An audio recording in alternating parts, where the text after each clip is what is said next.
2026年4月、韓国ソウルで一人の男が27年ぶりに外の空気を吸った。法廷に静寂が落ちた。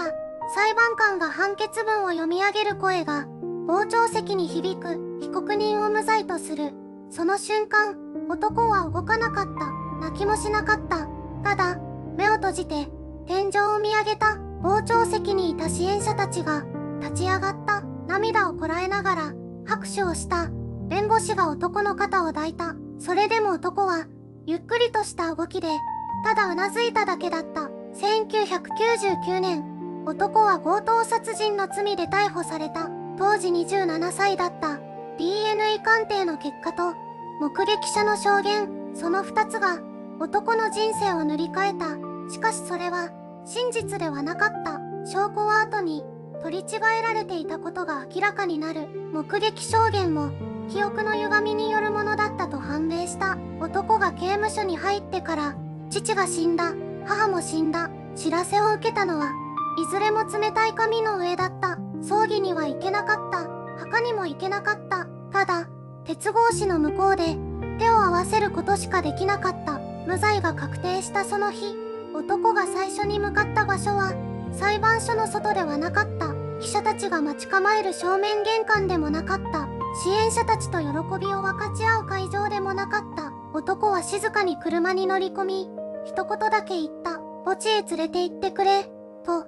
27年分の言葉を胸に抱えたまま、男は両親の眠る場所へと向かった。その背中が全てを語っていた。しかし、そもそもなぜ、この男は無実のまま27年もの間、囚われ続けたのか。1999年のあの日、男の日常に何が起きたのか。次は、事件が始まる前の、ごく普通の一日の話をしよう。1999年の韓国、ソウル郊外の小さな町に、ジョンウという一人の男が暮らしていた。当時、彼は32歳だった。特別裕福でもなく、特別不幸でもない、ごく普通の、どこにでもいる男だった。朝は6時に目を覚ます。母親が用意した温かいご飯を食べ、父親と短い言葉を交わす。そんな何気ない朝が、毎日繰り返されていた。彼の仕事は、町の小さな工場での作業員だった。給料は多くない。それでも文句一つ言わず、黙々と働いた。同僚たちからの評判は良かった。口数は少ないが、誠実で、信頼できる男だと言われていた。休日には、年老いた両親の手伝いをした。父親の体が弱くなってきていたからだ。畑の草を抜き、重い荷物を運ぶ。それが彼の当たり前の週末だった。夢と聞かれれば、彼は少し照れながら答えただろう。いつか小さな店を持ちたい。と、大きな野望ではない。ただ、家族が安心して暮らせる場所を作りたかっただけだ。彼の笑顔は、穏やかだったと近所の人々は口を揃えている。誰かを傷つけるような人間には、どう見ても思えなかった。と、しかし、1999年の秋、その穏やかな日常は、突然、音もなく崩れ落ちることになる。何の前触れもなかった。いつもと同じ朝だった。いつもと同じ街だった。それなのに、その日を境に、彼の人生は全く別の方向へと転がり始めた。あの秋の朝、一体何が起きたのか。1999年、秋の終わり、韓国のある地方都市で、一件の強盗殺人事件が起きた。被害者は、町の外れで小さな雑貨店を営む60代の老人だった。店の奥で倒れているところを、翌朝、近所の住民が発見した。現場には血痕が残り、レジの中身がごっそりと消えていた。警察はすぐに動いた。当時、捜査員たちの目に留まったのが、ある一人の若者だった。彼の名は、ジョンファン、27歳。その店に何度か立ち寄ったことがある。と近隣の証言が集まった。事件前夜にも、店の近くを歩いているところを目撃されていた。という話が出てきた。それだけだった。それだけで、彼は、疑わしい人間、として名前が挙がった。取り調べは長時間に及んだ。家族との連絡は遮断された。弁護士がついたのは、ずっと後のことだった。やがて、一本の目撃者証言が決定的なものとして扱われた。事件当日の夜、被害者の店から出てくる男を見たという証言だった。しかし、その証言には後に大きな矛盾が浮かび上がることになる。さらに、DNA 鑑定の結果も存在していた。だが、その数値は裁判の場で正確に示されることはなかった。提出された資料は、要約され、曖昧にされ、彼に不利な形でのみ読み上げられた。誰も、おかしいとは言わなかった。裁判は、あっという間に進んだ。証拠は積み上げられたように見えた。しかしその土台は、砂の上に築かれていた。ジョンファンは、無実を訴え続けた。しかし、誰にも届かなかった。そして彼は、法廷の外へと連れ出された。その日から、鉄格子の向こうの時間が始まった。あの取り調べの部屋で、何が起きていたのか。なぜ、無実の人間が有罪とされたのか。次回は、逮捕から裁判へと至る、闇の過程に迫っていく。1999年、ジョンファンは突然、警察に連行された。容疑は、強盗殺人。彼自身、何が起きているのか、すぐには理解できなかった。取調室の中は、狭く、暗かった。椅子に座らされ、刑事たちが周囲を囲んだ。最初の質問は、穏やかだった。しかし、時間が経つにつれ、雰囲気は変わっていった。お前がやったんだろう。その言葉が、何度も繰り返された。彼は否定し続けた。しかし、否定するたびに、圧力は強くなった。睡眠を奪われ、食事も満足に与えられなかった。何時間も、同じ問いが続いた。やがて、一枚の調書が用意された。そこには、彼が犯行を認める言葉が並んでいた。彼は首を横に振った。しかし、その調書は、法廷に提出された。証拠として挙げられたのは、目撃者の証言だった。現場近くで、彼に似た人物を見たという。しかしその証言は、後に大きく揺らぐことになる。証人が、捜査員から誘導を受けていた事実が、27年後に明らかになるのだ。DNA 鑑定も行われた。当時の技術では、結果は曖昧だった。それでも捜査側は、有罪の方向へと証拠を積み上げていった。不利な結果は、記録から外れた。都合の良い部分だけが、法廷に持ち込まれた。裁判は、わずか数回の公判で結審した。弁護側の主張は、ほとんど聞き入れられなかった。判決は、無期懲役。ジョンファンは、法廷で声を上げた。私はやっていない。しかしその声は、傍聴席の壁に吸い込まれ、消えた。こうして、彼の自由は奪われた。鉄格子の向こうで、長い時間が始まろうとしていた。外の世界では、季節が変わり、人々が生きていく。しかし彼にとって、時計の針は、あの法廷の日で止まったままだった。無期懲役。その言葉が、ジョンファンの人生を塗り替えた。週刊初日、彼は独房の壁を見つめた。冷たいコンクリート、鉄の扉、外から差し込む、わずかな光だけが、時間の流れを教えてくれた。最初の数年は、怒りで満ちていた。なぜ自分がここにいるのか、なぜ誰も信じてくれなかったのか。その問いは、答えのないまま、棒の中を何度もぐるぐると回り続けた。面会に来た母親の顔を、彼は今も覚えている。涙をこらえながら、必ず出られる、と繰り返す母。しかしその言葉は、年を重ねるごとに少しずつ、震えを帯びていった。やがて、父親の訃報が届いた。手紙一枚で、葬儀には、行けなかった。缶に手を触れることも、最後の顔を見ることも、できなかった。数年後、今度は母親が言った。またも、手紙で知った。彼は独房で声を殺して泣いた。泣き疲れて、床に座り込んだ。それでも、朝はやってきた。27年という時間を、数字にすると簡単に聞こえる。しかし、その中には9800を超える夜があった。誰にも届かない叫びがあった。諦めかけた朝があった。それでも彼が生き続けた理由は、ただ一つだった。無実を証明する。その一点だけが、彼を床から立ち上がらせた。鉄格子の向こうで、時代は変わっていった。そして、彼の声に、ようやく耳を傾ける人たちが現れ始めた。鉄格子の向こうで、ようやく声が届いた。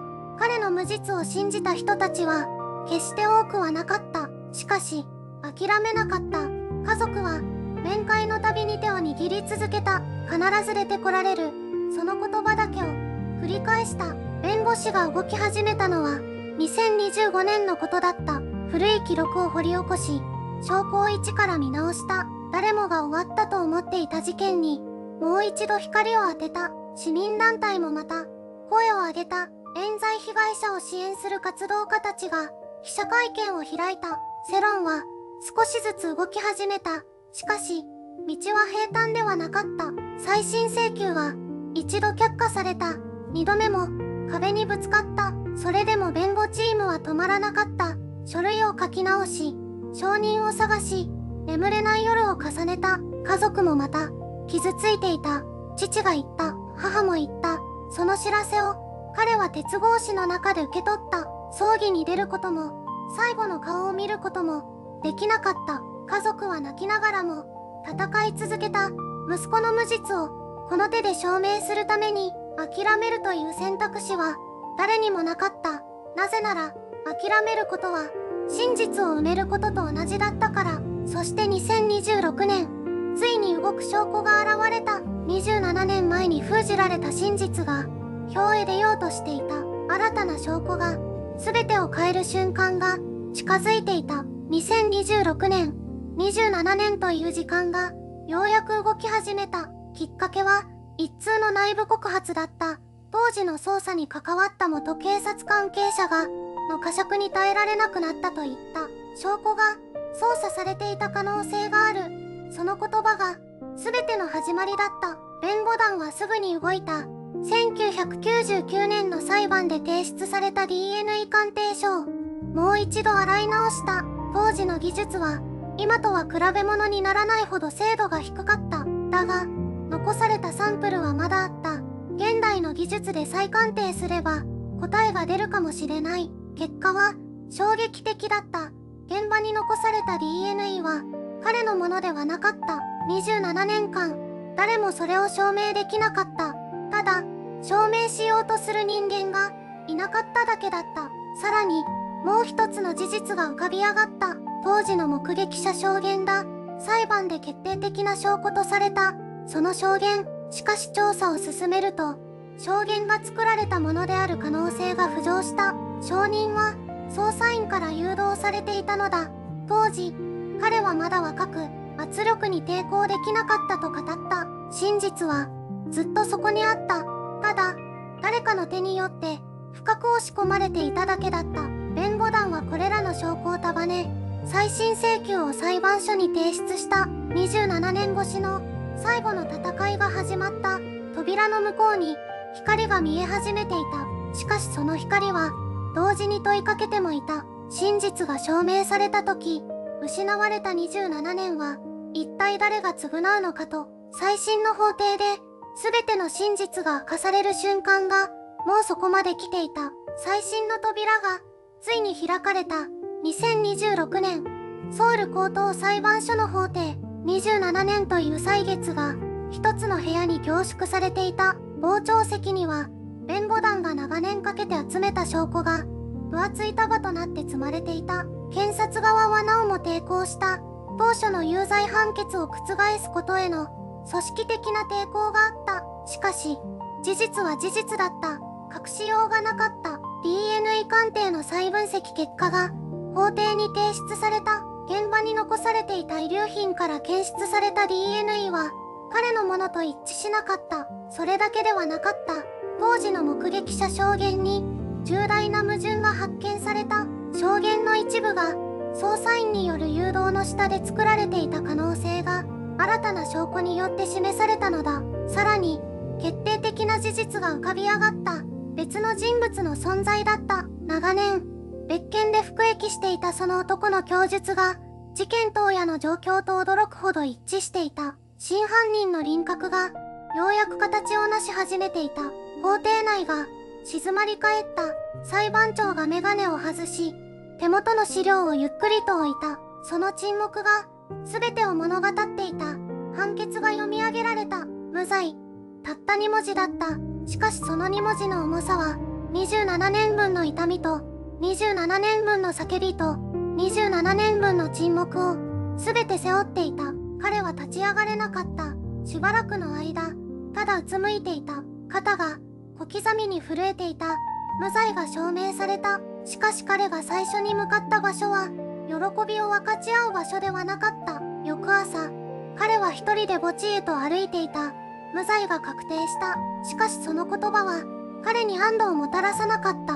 2026年の春、27年ぶりに自由を手にした男は、静かにうつむいたまま、しばらく動けなかった。外の空気は、冷たかった。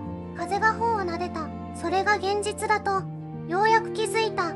釈放後、彼が最初に向かったのは役所でも、弁護士事務所でもなかった。古びたカバンを一つ抱えて、バスに乗った。行き先は、墓地だった。父が言ったのは、収監から8年目のことだった。母が言ったのは、さらに7年後だった。どちらの葬儀にも、彼は行けなかった。知らせを受けたのは、冷たい独房の中だった。墓石の前に立った時、彼は言葉が出なかった。ただ、膝をついた。そして、額を地面に押し当てた。遅くなりました。それだけだった。それだけで、十分だった。釈放後の生活は、決して穏やかではなかった。27年間、世界は変わり続けていた。スマートフォンの使い方も知らなかった。物価の感覚も、人との距離感も、すべてが別世界だった。保証金は支払われた。しかしお金は、失った時間を取り戻せなかった。親の声も、親のぬくもりも、二度と戻らなかった。夜中に目が覚めることが、今でもある。鉄格子の夢を見る。無実を叫ぶ夢を見る。そして朝、現実に戻るたびに、自由であることを確かめるように、自分の手を握りしめる。変わったこと、変わらなかったこと、どちらも、彼の中に深く刻まれたまま、今日も息をしている。次回、エピローグ。この物語が、私たちに問いかけるものとは何か。この物語は、終わっていない。キムさんは今も、毎朝目を覚ますたびに自分の手を握りしめる。それが夢ではないと、確かめるように、2026年の韓国で、司法の誤りはようやく認められた。しかし、27年という時間は、誰も返してはくれなかった。両親の最後に立ち会えなかった。成長する自分を見守ってもらえなかった。その全てが、今も彼の胸の中に静かに沈んでいる。冤罪は、特別な誰かだけに起きることではない。証拠が操作され、証言が歪み、一人の人間の人生が塗り替えられる。その時、社会は何ができるのか、私たちは何をすべきなのか。墓の前で流した涙の意味を、私はまだ考え続けている。あなたは、この話を聞いてどう感じただろうか。正義とは何か、遅すぎた真実に、意味はあるのか。その問いを、ぜひ心の中で持ち続けてほしい。この動画が、少しでも誰かの目を覚ます力になれたなら、それだけで十分だ。